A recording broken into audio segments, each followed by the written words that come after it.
പിതാവിന്റെയും പുത്രന്റെയും പരിശുദ്ധാത്മാവിന്റെയും നാമത്തിൽ ആമേൻ. ജൂൺ 30 തിങ്കളാഴ്ച. അമ്മേ പരിശുദ്ധമേ, അമ്മേ പരിശുദ്ധമേ, ദൈവമാതാവേ, ദൈവമാതാവേ, കൃപാസനത്തിലൂടെ ഞങ്ങൾക്കും ഞങ്ങളുടെ ദേശത്തിനും അമ്മ മധ്യസ്ഥം തേടി തന്ന എല്ലാ അനുഗ്രഹങ്ങൾക്കും കൃപകൾക്കും ഞങ്ങളിപ്പോൾ ഹൃദയം നിറഞ്ഞ നന്ദി പറയുന്നു. അമ്മേ പരിശുദ്ധമേ, ദൈവമാതാവേ, 2004 ഡിസംബർ 7 ഉച്ചകഴിഞ്ഞ് 2:30 കൃപാസനത്തിൽ സംഭവിച്ച അമ്മയുടെ പ്രത്യക്ഷപ്പെടലിനെ കുറിച്ച് തിരുസഭയ്ക്ക് സമർപ്പിച്ചിരിക്കുന്ന പഠനരേഖകളുടെ മേൽ സഭാത്മകമായ പഠനം ആരംഭിക്കുവാൻ ഞങ്ങൾ പ്രാർത്ഥിക്കുന്നു. അമ്മേ പരിശുദ്ധമേ, ഭൂസ്വർലോകങ്ങളുടെ രാജ്ഞിയായ അങ്ങേയ്ക്ക് ഭൗമ സംരക്ഷണത്തിനായി പ്രപഞ്ചപ്രകൃതിയെ തന്നെ തിരുസഭ പ്രതിഷ്ഠിക്കുവാൻ ഈ പ്രത്യക്ഷീകരണം വഴി ഇടയാക്കണമേ. പരിശുദ്ധമ്മേ, ജപമാല മാതാവേ, സകല കൃപാസനം പ്രാർത്ഥനകളോടും ചേർത്ത് ഞങ്ങളിപ്പോൾ പ്രാർത്ഥിക്കുന്ന ഈ കുടുംബത്തിന്റെ പ്രത്യേക നിയോഗം പറമക്കളെ.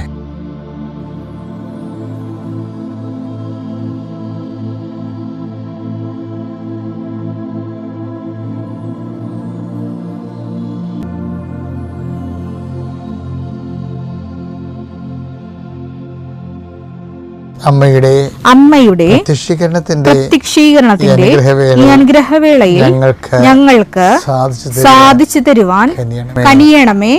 ആമേൻ. വിശ്വാസ പ്രമാണം. സർവശക്തനായ പിതാവും ആകാശത്തിന്റെയും ഭൂമിയുടെയും സൃഷ്ടാവുമായ ദൈവത്തിൽ ഞാൻ വിശ്വസിക്കുന്നു. അവിടുത്തെ ഏകപുത്രനും ഞങ്ങളുടെ കർത്താവുമായ ഈശോമിശിഹായിലും ഞാൻ വിശ്വസിക്കുന്നു. ഈ പുത്രൻ പരിശുദ്ധാത്മാവിനാൽ ഗർഭസ്ഥനായി കന്യകാമറിയത്തിൽ നിന്ന് പിറന്ന് പൊന്തിയോസ് പീലാത്തോസിന്റെ കാലത്ത് പീഡകൾ സഹിച്ച് കുരിശിൽ തറയ്ക്കപ്പെട്ട് മരിച്ച് അടക്കപ്പെട്ട് പാതാളങ്ങളിൽ ഇറങ്ങി മരിച്ചവരുടെ ഇടയിൽ നിന്ന് 3-ാം നാൾ ഉയർത്ത് സ്വർഗത്തിലേക്ക് എഴുന്നള്ളി സർവശക്തിയുള്ള പിതാവായ ദൈവത്തിന്റെ വലതുഭാഗത്തിരിക്കുന്നു. അവിടെ നിന്ന് ജീവിക്കുന്നവരെയും മരിച്ചവരെയും വിധിക്കുവാൻ വരുമെന്നും ഞാൻ വിശ്വസിക്കുന്നു. പരിശുദ്ധാത്മാവിലും ഞാൻ വിശ്വസിക്കുന്നു. വിശുദ്ധ കത്തോലിക്കാ സഭയിലും പുണ്യവാന്മാരുടെ ഐക്യത്തിലും പാപങ്ങളുടെ മോചനത്തിലും ശരീരത്തിന്റെ ഉയർപ്പിലും നിത്യമായ ജീവിതത്തിലും ഞാൻ വിശ്വസിക്കുന്നു. ആമേൻ. സ്വർഗ്ഗസ്ഥനായ ഞങ്ങളുടെ പിതാവേ, അങ്ങയുടെ നാമം പൂജിതമാകണമേ. അങ്ങയുടെ രാജ്യം വരണമേ. അങ്ങയുടെ തിരുമനസ് സ്വർഗത്തിലെ പോലെ ഭൂമിയിലും ആകണമേ. അന്നു വേണ്ടുന്ന ആഹാരം ഇന്ന് ഞങ്ങൾക്ക് തരണമേ. ഞങ്ങളോട് തെറ്റ് ചെയ്യുന്നവരോട് ഞങ്ങൾ ക്ഷമിക്കുന്നത് പോലെ ഞങ്ങളുടെ തെറ്റുകൾ ഞങ്ങളോടും ക്ഷമിക്കണമേ. ഞങ്ങളെ പ്രലോഭനത്തിൽ ഉൾപ്പെടുത്തരുതേ, തിന്മയിൽ ഞങ്ങൾ രക്ഷിക്കണമേ. ആമേൻ. നന്മ നിറഞ്ഞ മറിയമേ, സ്വസ്തി. കർത്താവ് അങ്ങയുടെ കൂടെ സ്ത്രീകളിൽ അങ്ങ് അനുഗ്രഹിക്കപ്പെട്ടവളാകുന്നു. അങ്ങയുടെ ഉദരത്തിൻ ഫലമായി ഈശോ അനുഗ്രഹിക്കപ്പെട്ടവനാകുന്നു. പരിശുദ്ധ മറിയമേ, തമ്പുരാന്റെ അമ്മേ, പാപികളായ ഞങ്ങൾക്ക് വേണ്ടി ഇപ്പോഴും ഞങ്ങളുടെ മരണസമയത്തും തമ്പുരാനോട് അപേക്ഷിക്കണമേ. ആമേൻ. എന്റെ കർത്താവിന്റെ ഉന്നതമായ നാമത്തിന് സ്വസ്ഥം ചെയ്യുന്നു. എന്റെ കർത്താവിന്റെ വിശുദ്ധ പൗരോഹിത്യത്തെ മഹത്വപ്പെടുത്തണമേ. എൻ്റെ കർത്താവ് സഭയിലുള്ള സാന്നിധ്യം പ്രകടമാക്കണമേ. 39 വർഷം ഞാൻ അർപ്പിച്ച കൃപാന്റെ യുഗതിയാൽ കൃപാസനത്താരെ ജീവനോടെ പ്രത്യക്ഷപ്പെട്ട പരിശുദ്ധ അമ്മയുടെ മാധ്യസ്ഥതയാൽ 10,000-കണക്കിന് മക്കൾ കർത്താവ് ഉടമ്പടി എടുത്ത് ജീവിക്കുന്നുണ്ട്. ഈശോയെ, അവരിന്ന് രാവിലെ ചെല്ലുന്ന പ്രത്യക്ഷ പ്രാർത്ഥനയോട് ചേർത്തുകൊണ്ട് അങ്ങനെ മക്കളുടെ കണ്ണുനീര് ഇപ്പോൾ ഒപ്പിയെടുക്കണമെന്ന് പ്രാർത്ഥിക്കുന്ന ഈശോയെ, അങ്ങനെ മക്കൾ ഇന്ന് അങ്ങനെ ആശ്രയിച്ചുകൊണ്ട് ഈ പ്രാർത്ഥനയെ കൂടിക്കൊണ്ട് നടന്നു പോകുന്ന സ്ഥാപനങ്ങൾ, കർത്താവുടെ ഇൻ്റർവ്യൂകൾ, ടെസ്റ്റുകൾ, പരീക്ഷകൾ, അവരുടെ ജീവിത യാവനങ്ങൾക്ക് വേണ്ടിയും കുടുംബം പോറ്റാൻ വേണ്ടി അവരുടെ അധ്വാനങ്ങൾ, തൊഴിലുകൾ, അവരെടുക്കുന്ന കാര്യങ്ങളെല്ലാം, അവരെന്ത് കാര്യമാണ് അവരുടെ മനസ്സിനെ വേദനിപ്പിക്കുന്നത്, ഏത് കാര്യമാണോ ചിന്തയാണോ അവരുടെ മനസ്സിനെ അലട്ടണത്, അതെല്ലാം കർത്താവിൻ്റെ നാമത്തിൽ പരിശുദ്ധമ ദേവമാതാവിൻ്റെ മധ്യസ്ഥത്തിൽ ഞാൻ ഈശോയ്ക്ക് ഏൽപ്പിച്ചുകൊണ്ട് പൂർണ്ണമായി കർത്താവിൽ നിങ്ങൾ അതിൽ നിന്ന് വിടുവിക്കട്ടെ എന്ന് പ്രാർത്ഥിക്കുന്നു. നിൻ്റെ വലത്തും ഇടത്തും വീട്ടിലും വഴിയിലും ജലത്തിലും കരയിലും മുകളിലും ഹൃദയത്തിലും കർത്താവിൻ്റെ സാന്നിധ്യം ഉണ്ടാകട്ടെ. നിൻ്റെ സംസാരങ്ങൾ, എടുക്കേണ്ട തീരുമാനങ്ങൾ, അത് നല്ലതോ ചീത്തയായാലും നടപ്പിൽ വരുത്താൻ പരിശുദ്ധാത്മാവിൻ്റെ പ്രത്യേക ക്രമീകരണം നിനക്ക് ലഭിക്കട്ടെ. ദൈവത്തിലെ തർക്കങ്ങൾ നിൻ്റെ കുടുംബത്തിലുണ്ടെങ്കിൽ, സഹോദരങ്ങൾ തമ്മിൽ, മാതാപിതാക്കന്മാർ തമ്മിൽ എല്ലാം ഉണ്ടാകുന്ന തർക്കങ്ങൾ എത്രയും വേഗം പരിഹരിക്കപ്പെടുന്നതിന് വേണ്ടി നീ ഏത് ഭവനത്തിൽ പ്രവേശിച്ചാലും ആ ഭവനത്തിൽ സമാധാനം ആശംസിക്കാൻ അല്ല ചെയ്ത കർത്താവിൻ്റെ അപ്പോസ്തലികമായ അധികാരത്താൽ ഞാൻ നിൻ്റെ കുടുംബത്തിന് സമാധാനം ആശംസിക്കുന്നു. ഹൃദയത്തിലെ ബ്ലോക്കുള്ളവരുണ്ട്, കരളിന് ഫാറ്റി ലിവർ ഉള്ളവരുണ്ട്, കിഡ്നിക്ക് ബൾജിങ്ങുള്ളവരുണ്ട്, ചുരുങ്ങുന്നവരുണ്ട്, അതുപോലെ നട്ടലിന് കശേക തെറ്റിപ്പോയവരുണ്ട്, പലതരത്തിലും ജോലി എടുക്കാൻ പറ്റാത്തവരുണ്ട്, ഇനി വേലയെടുത്ത കുഞ്ഞുങ്ങളെ പോറ്റുമെന്ന് ഓർത്തുകൊണ്ട് കണ്ണീരിടുന്നവരുണ്ട്. അവരെല്ലാം കൃപാസനത്താറെ ജീവനോടെ പ്രത്യക്ഷപ്പെട്ട പരിശുദ്ധ അമ്മയുടെ മാധ്യസ്ഥത്തെ നീശോ നാമത്തിൽ സൗഖ്യം പ്രാപിക്കട്ടെ. നിത്യപിതാപുത്രനും പരിശുദ്ധാത്മാവായ സർവ്വേശ്വരൻ നീക്കാമേ.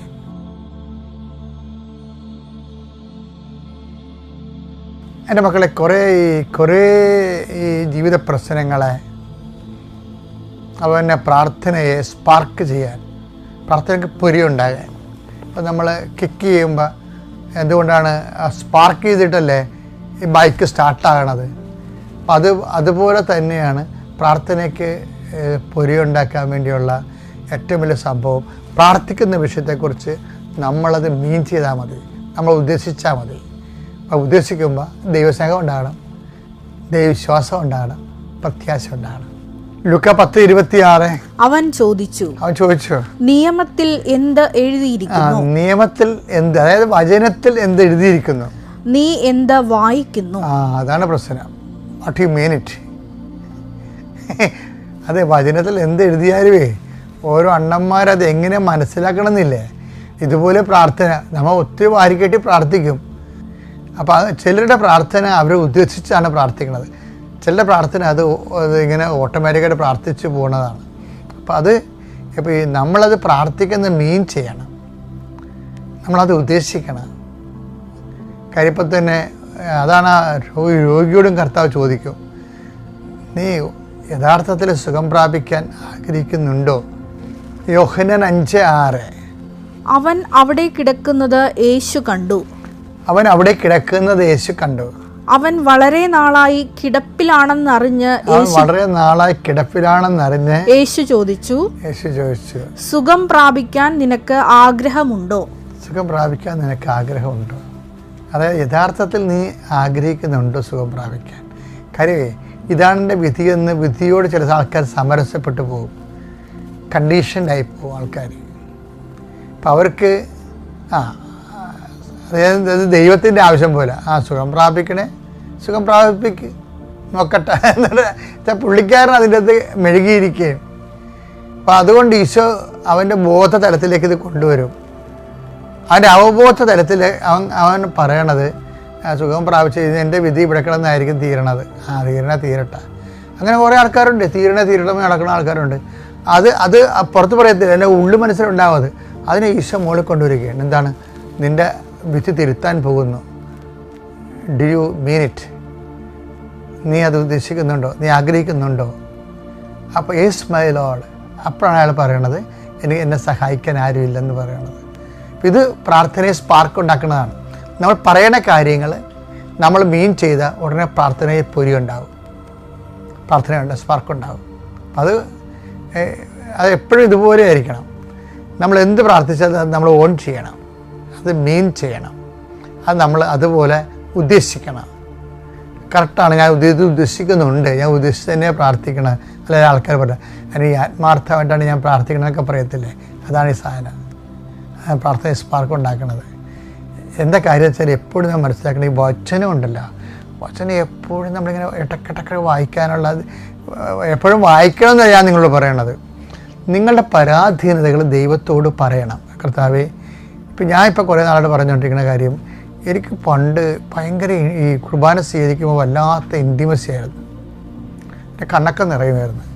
ഇപ്പോൾ കുറേ നാളായിട്ട് ഞാൻ കണ്ണൊക്കെ നിറയുന്നില്ല. അപ്പോൾ എനിക്ക് വല്ല കുഴപ്പമുണ്ടാകും. ഞാൻ എങ്ങനെ ചിന്തിച്ചൊക്കെ ഹരിച്ചും കുണിച്ചും നോക്കിയിട്ട് കുഴപ്പം കണ്ടുപിടിക്കാൻ പറ്റില്ല. അപ്പോൾ ഞാനിപ്പോൾ ഈശോയെ പറയാൻ തുടങ്ങി, ഈശോയെ എനിക്ക് കമ്മ്യൂണിയൻ സ്വീകരിക്കുമ്പോൾ ഒരു ഇൻറ്റിമസി വേണം മുമ്പത്തേക്കാളും. ഉണ്ട്, ഇല്ലെന്നല്ല, മുമ്പത്തേക്കാൾ. കാര്യം ഇതിന് ഒരു അറ്റുമാർത്തി, ആത്മീയത അനുഭവത്തിൽ അറ്റുമാർത്തിയും ഇല്ലേ. അത് നമ്മൾ കുറേ ക്ലേശത്തിൽ പ്രാർത്ഥിക്കുമ്പോഴാണ് അതിനൊക്കെ കുറച്ചുകൂടി വിലയുള്ളത്. അല്ല നിങ്ങളൊക്കെ ഓർക്കണത് ഇതിൻ്റെ ക്ലേശം കഴിയട്ടെ. ചില ആൾക്കാർ ഉടമ്പടി തിരി വാങ്ങിച്ചുകൊണ്ട് പോകും. എന്നിട്ട് ഞാൻ ചേച്ചി ഉടമ്പടി എടുത്തണം, എടുത്തേ, കത്തിച്ചിട്ടില്ല, അത് മകൾ പ്രസവിക്കാമെന്ന് നിപ്പുണ്ട്. അവളുടെ പ്രസവം കഴിഞ്ഞ് പോകുമ്പോഴേ കത്തിക്കായിരിക്കും. എന്ത് പറയാനാണ്? കാര്യം നമ്മളത് കടലിലെ വെള്ളമെല്ലാം തിരയെല്ലാം ഒഴിഞ്ഞു പോയിട്ട് വല്ലവർക്കും കടലിൽ കുളിക്കാൻ പറ്റുക? ആ തിരയിലാണ് ആൾക്കാർ കുളിക്കുന്നത്. പ്രസംഗങ്ങളിലാണ് പ്രാർത്ഥന. പ്രസംഗവും ഉണ്ടാവും, പ്രാർത്ഥനയും ഉണ്ടാവും. അത് രണ്ടും ഒരുമിച്ച് പോകും.